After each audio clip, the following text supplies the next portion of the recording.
Hello friends, good morning. മലയാള T V സീരിയലിലേക്ക് എല്ലാവർക്കും സ്വാഗതം. അങ്ങനെ സുധീഷും ഹരീഷും കൂടി കൂടിക്കിടന്ന് വഴക്കുണ്ടാക്കിക്കൊണ്ടിരിക്കുക. കല്യാണം കഴിഞ്ഞ് അന്നു മുതൽ തുടങ്ങിയതാണ് നിൻ്റെ ഈ ചൊറിയുന്ന സംസാരം എന്ന് പറഞ്ഞ് സുധീഷ്. അപ്പോൾ സുധീഷിൻ്റെ ഈ പ്രവർത്തികളിലൊക്കെ എന്തൊക്കെയോ ദുരൂഹതയുണ്ടെന്ന് പറഞ്ഞ് ഹരീഷ്. അപ്പം നിൻ്റെ ഈ വർത്തമാനം കൊണ്ടെങ്ങാനും അവളെ എന്നെ വിട്ട് പോയാൽ നിന്നെ ഞാൻ ശരിയാക്കുമെന്നും പറഞ്ഞുകൊണ്ട് സുധീഷ് ഹരീഷിനോട് ഭയങ്കരമായിട്ട് വഴക്കുണ്ടാക്കുന്നു. അവളെങ്ങാനും വരാതിരുന്ന നിന്നെ വെച്ചേക്കല്ല കരുനാക്കേ എന്നൊക്കെ പറഞ്ഞുകൊണ്ട് പറയാം. ഞാൻ അതിനെന്ത് കഴിച്ചു? വന്ന സമയം മുതൽ നിധി പോയി, ഇനി വരില്ല എന്ന് പറഞ്ഞുകൊണ്ടിരിക്കുന്നത് ഞാനാണോ? സുധീഷ് ഏട്ടനല്ലേ? പക്ഷേ സുധീഷ് ഏട്ടൻ ഒന്നും ആലോചിച്ചോളണം. നിങ്ങളുടെ നിലയും വിലയും വെച്ച് നോക്കുമ്പോൾ ഏട്ടത്തെ പോലൊരു കുട്ടിയെ ആലോചിക്കുന്നത് തന്നെ ഒരു ഇത്തിരി ഓവറല്ലേ എന്ന് ചോദിച്ചു. അല്ല, ആ കുട്ടിക്ക് എത്രയോ നല്ല ബന്ധമൊക്കെ കിട്ടുമായിരുന്നു. എടാ ഈ എന്ന് പറഞ്ഞ സുധീഷ് നിൽക്കുമ്പോൾ സാധാരണ ടാക്സിയിൽ കയറുന്ന പെൺകുട്ടികൾ ട്യൂൺ ചെയ്യുന്നത് പോലെ ആ കുട്ടിയെ ട്യൂൺ ചെയ്തു. ആ പാവം അതിൽ വെട്ടും പോയി. എന്തൊക്കെ പറഞ്ഞിട്ടാണ് പറ്റിച്ചിട്ടുള്ളതെന്ന് തമ്പുരാൻ അറിയാമെന്ന് പറയുമ്പം സത്യമായിട്ട് ഹരീഷ ഞാൻ നിന്നെ പിടിച്ച് ഇടിക്കും കേട്ടോ എന്നൊക്കെ പറഞ്ഞുകൊണ്ട് പറയുമ്പം എനിക്ക് നല്ലൊരു പെൺകുട്ടി കിട്ടിയതിൻ്റെ കണ്ണുകടിയില്ലടാ നിനക്കെന്നൊക്കെ ചോദിക്കുക സുധീഷ് ഹരീഷിനോട്. എൻ്റെ ടെൻഷൻ നിന്നോട് പറയുമ്പോൾ എന്നെ പറഞ്ഞാൽ മതിയല്ലോ എന്നൊക്കെ പറഞ്ഞ് സുധീഷ് പോകുമ്പോൾ ചേട്ടാ പോവാണ്, ജ്യൂസ് വേണ്ടെന്ന് ചോദിച്ചു. അതവരെ തലയിൽ ഒഴിക്കണമെന്നും പറഞ്ഞുകൊണ്ട് സുധീഷ് അങ്ങ് പോയി. ആശാന് വേണ്ട ജ്യൂസ് എന്ന് ചോദിക്കുമ്പം വേണ്ട നീ കുടിച്ചോളാൻ പറഞ്ഞു. അങ്ങനെ അവർ രണ്ടുപേരും കൂടെ ജ്യൂസ് കുടിക്കുന്നു. ഹരീഷ് അവിടെ നിന്ന് ജോലി ചെയ്യുന്നു. പിന്നെ കാണിക്കുന്നത് നമ്മുടെ നികേഷും നിധിയും കൂടി ഇങ്ങനെ ബസ് സ്റ്റാൻഡിലൂടെ നടന്നു വരുക. നിൽക്ക്, ഞാൻ സാന്ദ്രയുടെ ഒന്ന് വിളിച്ച് ചോദിക്കട്ടെ കേട്ടോ എന്ന് പറഞ്ഞു. അപ്പോൾ ആയിക്കോട്ടെ വിളിക്കാം എന്ന് പറഞ്ഞുകൊണ്ട് ഇങ്ങനെ നികേഷ് നിൽക്കുന്നപ്പോഴത്തേക്കും നിധി ഫോൺ എടുത്ത് സാന്ദ്രയെ വിളിക്കുന്നു. അപ്പോഴേക്കും അമ്മ ഓടി വന്നു. അവളാണോ വിളിക്കുന്നതെന്ന് ചോദിച്ചു. അതെ അമ്മയെന്ന് സാന്ദ്ര. നീ എടുക്കുക, ലൗഡ് സ്പീക്കറിൽ ഇടാൻ പറഞ്ഞു. അപ്പോൾ ഏട്ടത്തി ഞാൻ വീട്ടിലേക്ക് തന്നെയാണ് വരേണ്ടത്. ഇനി വീട്ടിലേക്ക് വന്ന വല്ല പ്രശ്നം ഉണ്ടെങ്കിൽ ഏട്ടത്തി പറയുന്നിടത്തേക്ക് ഞാൻ വരേണ്ട സ്ഥലം ഏട്ടത്തി പറഞ്ഞാൽ മതി എന്നൊക്കെ നിധി സാന്ദ്രയോട് പറയുമ്പോൾ പറയെന്നും പറഞ്ഞ അമ്മ പറയാം. നീ വീട്ടിലേക്ക് തന്നെ വാ നിധിയെന്ന് സാന്ദ്ര പറയണം. അപ്പോൾ വീട്ടിലേക്കോ? ഞാനോ? അതെ നീ വരാൻ പറഞ്ഞു. അപ്പോൾ അമ്മ അവിടെ നിന്ന് ഇങ്ങനെ നോക്കാം. അപ്പം അത് ശരിയാവും ഏട്ടത്തി, അച്ഛനത് ഇഷ്ടമാവില്ല എന്ന് നിധി പറയുമ്പോൾ അത് അച്ഛനും ഏട്ടനും ഒന്നും ഇവിടെ ഇല്ല എന്ന് പറഞ്ഞു. ഏട്ടത്തി മാത്രമാണ് വീട്ടിലുള്ളൂ എന്ന് ചോദിക്കുമ്പം അല്ല അമ്മയുണ്ടെന്ന് പറഞ്ഞു. അന്നേരം മൊത്തത്തിൽ പേടിയായി നിധിക്ക്. സർട്ടിഫിക്കറ്റ്സ് ഒക്കെ തരാൻ അമ്മ സമ്മതിച്ചോ എന്ന് ചോദിക്കുമ്പം ഞാൻ അമ്മയോട് നീ സർട്ടിഫിക്കറ്റ്സ് ചോദിച്ച കാര്യം പറഞ്ഞിരുന്നു, അമ്മ എടുത്ത് എന്നെ ഏൽപ്പിച്ചതെന്ന് പറയുമ്പം അമ്മയോ? അപ്പോൾ അമ്മയോടെ നിന്നിങ്ങനെ ചിരിക്കുക. അതെ ഒരു പ്രശ്നമില്ല, നീ ഇങ്ങ് വാ, സർട്ടിഫിക്കറ്റ്സ് എടുത്തിട്ട് നിനക്ക് അപ്പം തന്നെ തിരിച്ചു പോകാമെന്ന് പറഞ്ഞു. അപ്പോൾ സത്യമായിട്ടും അമ്മ തന്നെയാണ് എടുത്തതെന്ന് ചോദിക്കുമ്പോൾ നീ എന്തിനാ വെറുതെ സംശയിക്കുന്നേ, ഞാനല്ലേ പറയുന്നേ, നീ വാ എന്നും പറഞ്ഞുകൊണ്ട് ഇങ്ങനെ നിർബന്ധിച്ച് വിളിക്കുക. അപ്പോൾ ആ വീട്ടിൽ ഇരിക്കാൻ പറ്റില്ലെന്നും പുറത്ത് ജോലിക്ക് പോകണമെന്നും നീ പറഞ്ഞതായും ഞാൻ അമ്മയോട് പറഞ്ഞായിരുന്നു എന്ന് പറഞ്ഞു. പിന്നെ അമ്മയ്ക്ക് കാര്യങ്ങളെല്ലാം മനസ്സിലായിട്ടുണ്ട്. അവൾ സർട്ടിഫിക്കറ്റ്സ് മാത്രമല്ലേ ചോദിക്കുന്നുള്ളൂ, അതൊന്ന് എടുത്തുകൊണ്ട് പോയിക്കോട്ടെ എന്ന് പറഞ്ഞെന്നും പറഞ്ഞു. അപ്പോഴും നിധി അത് വിശ്വസിച്ച് ഇങ്ങനെ നിൽക്കുക കേട്ടോ. അച്ഛനും അരുണേട്ടും വരാൻ കുറച്ച് സമയം എടുക്കും, അതിനുള്ളിൽ നീ വന്ന് സർട്ടിഫിക്കറ്റ്സ് ഒക്കെ എടുത്തുകൊണ്ട് പോയിക്കോളാനായിട്ട് പറഞ്ഞു. അപ്പോൾ ശരി ഏട്ടത്തി ഞാൻ വരാവേ എന്ന് പറഞ്ഞ് ഫോൺ അങ്ങ് കട്ട് ചെയ്തു. അത് കഴിഞ്ഞപ്പം അമ്മേ അവൾ ഞാൻ പറഞ്ഞത് വിശ്വസിച്ച അമ്മയെ വരുന്നതെന്ന് സാന്ദ്ര പറയുമ്പം സാന്ദ്രേ നമ്മളിതെല്ലാം ചെയ്യുന്നത് അവളുടെ നല്ലതിന് വേണ്ടി തന്നെയല്ലേ, ഇക്കാര്യത്തിൽ നീ എന്തിനാ വെറുതെ ഇങ്ങനെ ടെൻഷൻ ആവാതിരിക്കുക, സമാധാനമായിട്ടിരിക്കാൻ പറഞ്ഞു. അവളെങ്ങാനും ഇനി വിളിക്കുകയാണെങ്കിൽ ഞാൻ പറഞ്ഞതുപോലെ തന്നെ നീ അവളോട് സംസാരിക്കണം കേട്ടോ എന്ന് പറഞ്ഞു. ശരിയെന്നും പറഞ്ഞു. അമ്മ അങ്ങ് പോയി. അപ്പോൾ നികേഷിനോട് എന്നിട്ട് നീതി കാര്യങ്ങളെല്ലാം പറയാം. എനിക്ക് സർട്ടിഫിക്കറ്റ്സ് കൊടുത്തു വിടാൻ അമ്മയാണ് പറഞ്ഞതെന്നൊക്കെ പറയുകയും ചെയ്തു. വീട്ടിലിപ്പോൾ ആരും ഇല്ല, ഏട്ടത്തെയും അമ്മയും മാത്രമേ ഉള്ളൂ, അങ്ങോട്ട് ചെല്ലാനാണ് പറഞ്ഞതെന്ന് പറയാം. അവിടെ വെച്ച് സർട്ടിഫിക്കറ്റ്സ് ഒക്കെ തരാമെന്നാണ് പറഞ്ഞത്, അതിനെന്താ പോയി വാങ്ങിച്ചു വരണമെന്ന് നികേഷ് പറയാം. ഒന്നുമില്ലെങ്കിൽ അമ്മയൊന്ന് കാണുകയും ചെയ്യാമല്ലോ എന്നൊക്കെ നികേഷ് പറഞ്ഞപ്പം അത് നീ പറഞ്ഞ കറക്റ്റാണ്, പക്ഷെ അവിടേക്ക് കയറി ചെല്ലാൻ എനിക്കൊരു പേടിയുണ്ട്, അതാണെന്ന് നിധി പറയാം. അല്ല എന്തിനാ ഏട്ടത്തി പേടിക്കുന്നേ, അത് ഏട്ടത്തിയുടെ വീട് തന്നെയല്ലേ, പിന്നെന്താ കുഴപ്പം? ചിലപ്പോൾ അമ്മയ്ക്ക് ഏട്ടത്തെ വല്ലാണ്ട് മിസ് ചെയ്യുന്നുണ്ടെങ്കിലോ, അതുകൊണ്ടായിരിക്കും ഒരു പക്ഷേ ചെല്ലാൻ പറഞ്ഞതെന്നൊക്കെ പറഞ്ഞ് നികേഷ് പാവം അങ്ങനെ നിന്ന് പറയാം. ശരി നമുക്ക് പോകാമെന്ന് പറഞ്ഞു. അങ്ങനെ അവർ രണ്ടുപേരും കൂടെ പോകുമ്പം ഏട്ടത്തിക്ക് എന്തെങ്കിലും വെള്ളം മറ്റോ വേണോ, അത് ഞാൻ വാങ്ങിച്ചു വിടാവേ എന്ന് പറഞ്ഞുകൊണ്ട് നികേഷ് വെള്ളം മേടിക്കാൻ പോയി. എന്നിട്ട് വെള്ളം മേടിച്ചുകൊണ്ട് വന്ന് നിധിക്ക് കൊടുത്തു. നിധി വെള്ളം കുടിച്ച് അവിടെ നിൽക്കുക.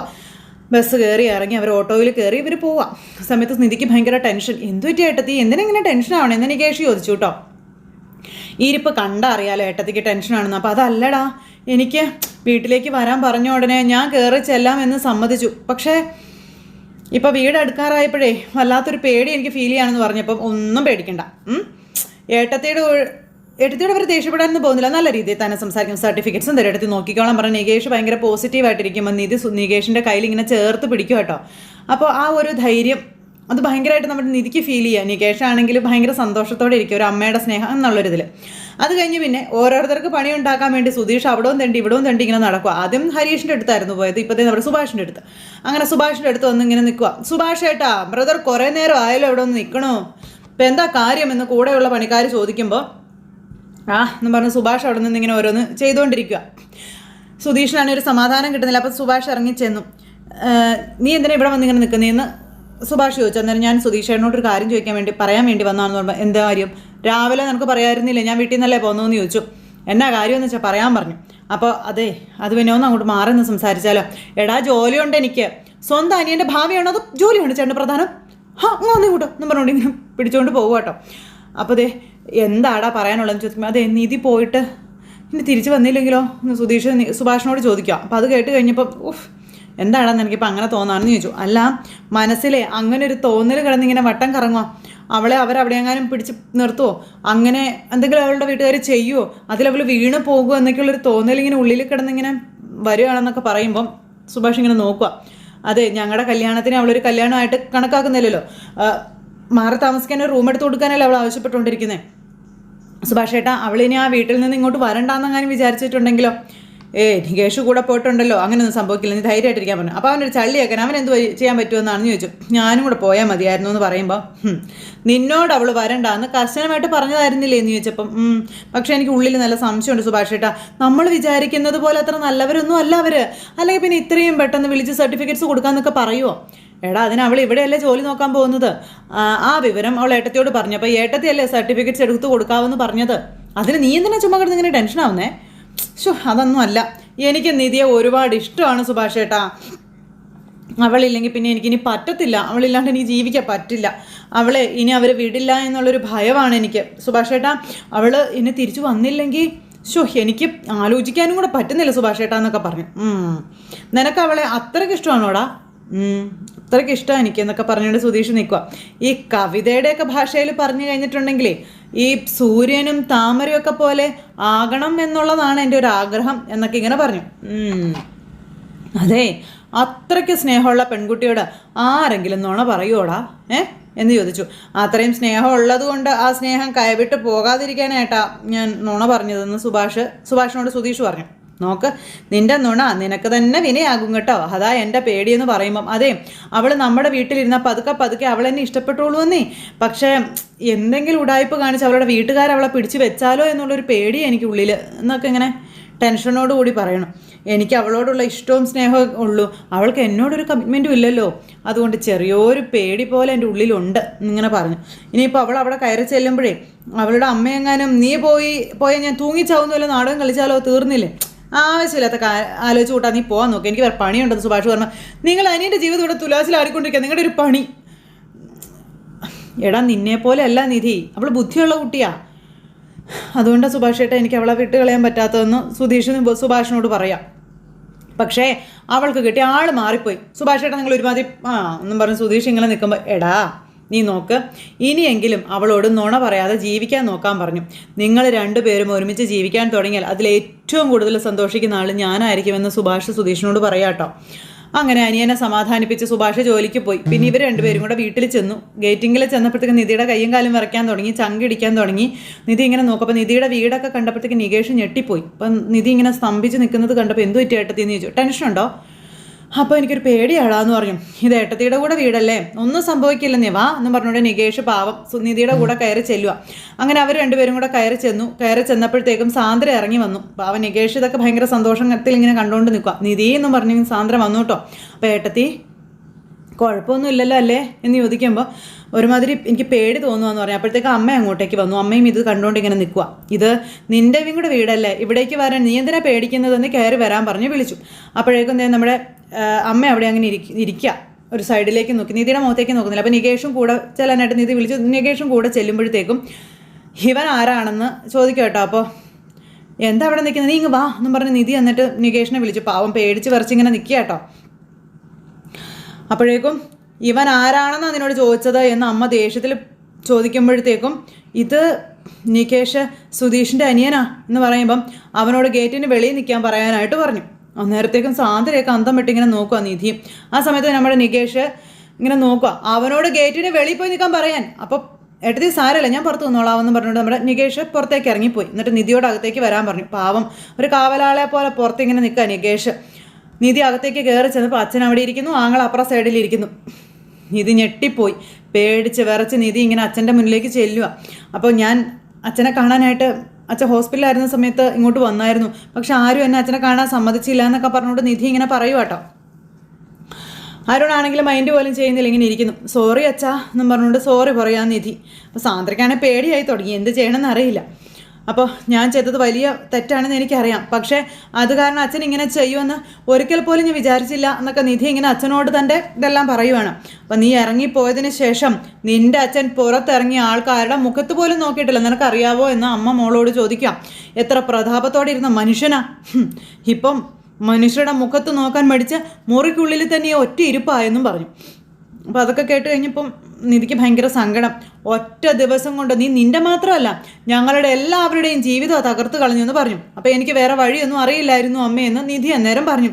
ആ കല്യാണം വേണ്ടാന്ന് ഞാൻ എത്ര തവണ നിങ്ങളോട് പറഞ്ഞതാ, നിങ്ങൾ ആരെങ്കിലും കേട്ടോ എന്ന് നിധി ഇവരോട് വീണ്ടും വീണ്ടും പറയുവാണ്. സാന്ദ്രയ്ക്കാണെങ്കിൽ പേടിയായിട്ടും പാടില്ല. നിങ്ങളെല്ലാവരും ഇവിടെ എന്നെ കാത്തിരിക്കുകയാണെന്നും നിങ്ങളോടൊക്കെ മിണ്ടാൻ പറ്റുമെന്നും ഞാൻ ഒരിക്കലും വിചാരിച്ചില്ല എന്ന് നിധി പറയാം. ഒരു സ്വപ്നം പോലെ എനിക്കിത് തോന്നുന്നതെന്നൊക്കെ പറയുമ്പോൾ അച്ഛൻ ഒരു പുച്ഛിച്ചൊരു ചിരി. എല്ലാവരോടും കൂടിയായിട്ട് ഞാൻ പറയാം സോറി എന്നും പറഞ്ഞുകൊണ്ട് നമ്മുടെ നിധി ഇങ്ങനെ സോറി പറഞ്ഞിങ്ങനെ നിൽക്കുന്നു നിധിക്ക്. അപ്പം നീ ചെയ്ത തെറ്റ് ഏറ്റു പറയാനോ സോറി പറയാനൊന്നും വേണ്ടിയിട്ടല്ലല്ലോ നീ ഇങ്ങോട്ട് വന്നത്, ആണോ? നിനക്ക് നിൻ്റെ സർട്ടിഫിക്കറ്റ്സ് തിരിച്ചു വേണം, അതിന് വേണ്ടിയിട്ടല്ല നീ ഇങ്ങോട്ട് വന്നതെന്ന് ചോദിച്ചു. അല്ലാതെ ഞങ്ങളെങ്ങനെ നാണം കെട്ടാലും വിഷമിച്ചാലും നിനക്കെന്താ അല്ലേ? അയ്യോ അങ്ങനെയൊന്നും അല്ല അരുണേട്ടാ, അങ്ങനെയല്ല എന്ന് പറയുമ്പം ആണ്, അങ്ങനെ തന്നെയാണ്, അങ്ങനെ അല്ലാന്ന് നീ പച്ച കള്ളമൊന്നും ഞങ്ങളോട് പറയാൻ നിൽക്കണ്ട. ഇപ്പോഴും അച്ഛനൊന്നും മിണ്ടുന്നില്ല കേട്ടോ. സാന്ദ്രയാണെങ്കിൽ പേടിച്ച് വിറച്ച് നിൽക്കുന്നത്, ഇവരുടെ ഉദ്ദേശം എന്താണെന്ന് അറിയില്ലല്ലോ. അപ്പം നീ ഒരിക്കൽ പോലും ഞങ്ങളെപ്പറ്റി ആലോചിച്ചിട്ടേ ഇല്ല. അച്ഛൻ ഇവിടെ ആശുപത്രിയിൽ കിടക്കുകയാണെന്ന് അറിഞ്ഞുകൊണ്ടല്ലേ നീ അവൻ്റെ വീട്ടിൽ അവൻ്റെ കൂടെ പാട്ടും ഡാൻസും പാർട്ടിയൊക്കെ ആഘോഷിച്ചത് അല്ലേന്ന് ചോദിച്ചു അരുൺ. അതൊന്നും ഞങ്ങൾ അറിയില്ല എന്നാണോ നീ വിചാരിച്ചു വെച്ചിരിക്കുന്നതെന്ന് ചോദിച്ചു. എല്ലാം അച്ഛനടക്കം ഞങ്ങളെല്ലാവരും കണ്ടതാണെന്നും ഞങ്ങളെല്ലാം അറിയുകയും ചെയ്തെന്ന് പറഞ്ഞു. ഞങ്ങൾ അനുഭവിച്ചത് എന്താണെന്ന് നിനക്ക് ഊഹിക്കാൻ പോലും പറ്റില്ല, നിനക്കത് അറിയാവോ എന്നൊക്കെ ആങ്ങളെ പെങ്ങളോട് ചോദിക്കുക. അപ്പോഴും അച്ഛനൊന്നും മിണ്ടാതെ ഇങ്ങനെ ഇരിക്കുക കേട്ടോ. ആ കുടുംബത്തെക്കുറിച്ച് ഒരു നല്ല കാര്യം പോലും ഒരാൾക്കും പറയാനില്ല എന്ന് അമ്മ അന്നേരം പറഞ്ഞു.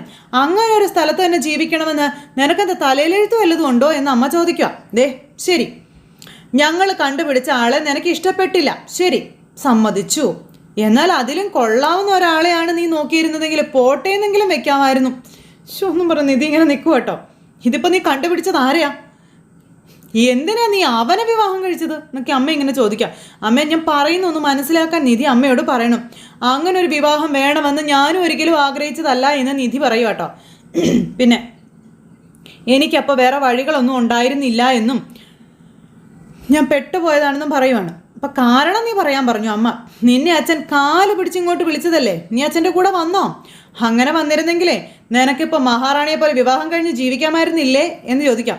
നിങ്ങളൊക്കെ കൂടെ അങ്ങനെ ആലോചിച്ചത് കൊണ്ടാണ് ഞാൻ പോലീസ് സ്റ്റേഷനിൽ വെച്ച് അങ്ങനെ ഒരു തീരുമാനം എടുത്തത് എന്ന് നിധി അന്നേരത്തേക്ക് ഇവരോട് പറഞ്ഞു. പറയാനുള്ളത് മുഴുവൻ വള്ളി പുള്ളി തെറ്റാതെ നിധി അച്ഛനോടും അമ്മയോടും പറയാട്ടോ. അമ്മ ഇപ്പം പോലും ഞാനൊരു ജോലിക്ക് വേണ്ടി അന്വേഷിക്കുന്നത്, പക്ഷെ അതിന് എനിക്കെൻ്റെ സർട്ടിഫിക്കറ്റ്സ് വേണം, അതിനാണ് ഞാൻ ഏട്ടത്തെ വിളിച്ചത് എന്ന് നിധി അവിടെ നിന്ന് പറയുവാണ്. എവിടെയെങ്കിലും ഒരു ജോലി എനിക്ക് വേണം, സ്വന്തമായിട്ടൊരു പേര് എനിക്ക് ഉണ്ടാക്കണം, എൻ്റെ ആഗ്രഹം അതാണെന്ന് അച്ഛനോട് ഞാൻ എത്രയോ തവണ പറഞ്ഞിട്ടുള്ളതാണ് എന്നും നിധി ഇങ്ങനെ അച്ഛനോട് ചോദിക്കുന്നു. ഇപ്പോഴും ഞാൻ അതേ ചോദിക്കുന്നുള്ളൂ, എനിക്ക് എൻ്റെ സർട്ടിഫിക്കറ്റ്സ് മാത്രം കിട്ടിയാൽ മതി എന്നും പറഞ്ഞുകൊണ്ട് ഈ നിധി ഇങ്ങനെ പറയുമ്പോൾ, നീ ഒന്ന് നിർത്തുന്നുണ്ടോ നിധി? നീ എന്തേ കാണിക്കുന്നേ? ജോലി എടുത്ത് ജീവിക്കാനും മാത്രം എന്ത് കഷ്ടപ്പാടാണ് നിനക്കുള്ളത് എന്ന് അമ്മ നിധിയോട് ചോദിക്കണം. ഇത്രയേറെ സ്വത്തുക്കൾ സമ്പാദിച്ച് വെച്ചിരിക്കുന്നത് പിന്നെ വേറെ ആർക്ക് വേണ്ടിയാ മോളെ എന്നൊക്കെ അമ്മ ചോദിക്കുക.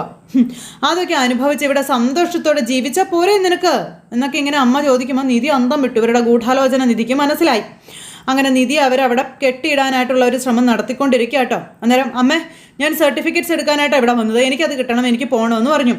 നീ ഇനി ഈ വീട്ടിൽ നിന്ന് എങ്ങോട്ടും പോകുന്നില്ല എന്ന് അമ്മ നിധിയോട് പറയുമ്പോൾ നിധി അന്തം വിട്ട് നോക്കി നിൽക്കുന്നിടത്ത് ഇന്നത്തെ കഥ അവസാനിച്ചു. അപ്പോൾ എല്ലാവരും കാത്തിരുന്ന് കാണണേ. എല്ലാവർക്കും നല്ലൊരു ദിവസം ആശംസിക്കാം കേട്ടോ. ടാറ്റാ.